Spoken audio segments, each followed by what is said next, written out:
maintenance of the vehicle, of any subsea systems, software, not software development, but sort of maintaining computer systems, downloading data. I was led to believe I would be a pilot in training as well. That didn't occur. Um, and so it was sort of a general position spanning maintenance and then also operations. So I was in mission control, serving as a navigator for many of the dives. As I understand it, you were responsible for helping navigate the Titan to the shipwreck from the top side during one of the missions. Can you explain what that experience was like? Um, I actually, I think for all dives but dive 80, I was, at least for part of the dive, in the navigation seat.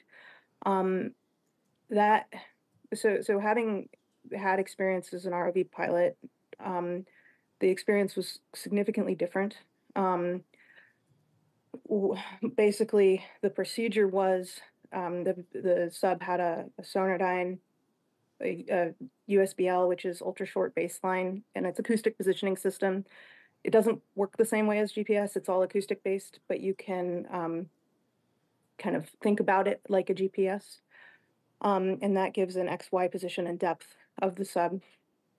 And this is, a standard system that I've used, but in this case, the procedure was looking at the Sonardyne software on a computer, writing the lat-long coordinates down in a notebook, typing those coordinates into Excel, and then importing that Excel um, spreadsheet into an ArcGIS map where they had a few layers loaded. There was some side scan from from somewhere, I don't know, but the primary navigational map was a hand drawn map that sort of showed, the bow of the Titanic and the debris field in the stern.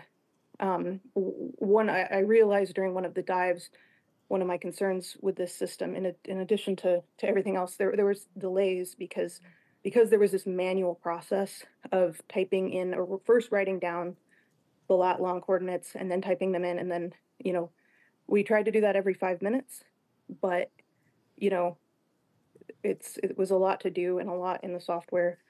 Um, Rather than just having, every other system I've used has your bathymetry, and then there's a software that just loads those USBL pings as they're coming in on that bathymetry, so you know exactly where you are. There's not this process where it has to be manually inputted.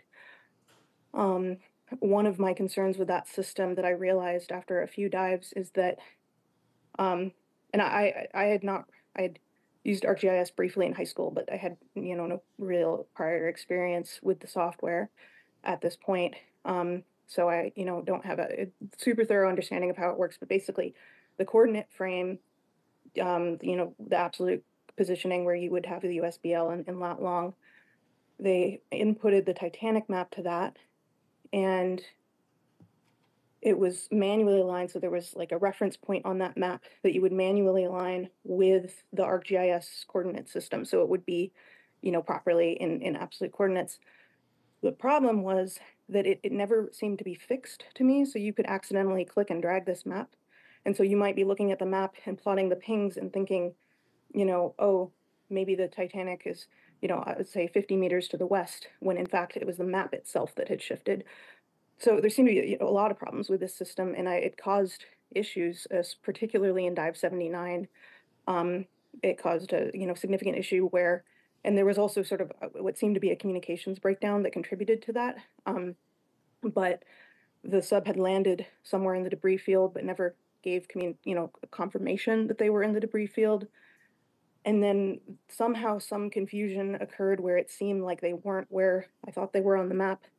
And then they were, sort of the pilot, Stockton, for this dive took off towards the bow, but never found it. And they just sort of flew around for 3 hours looking for it while we tried to figure out what was going on, both with what had broken down with the navigation system and um, the acoustic communications.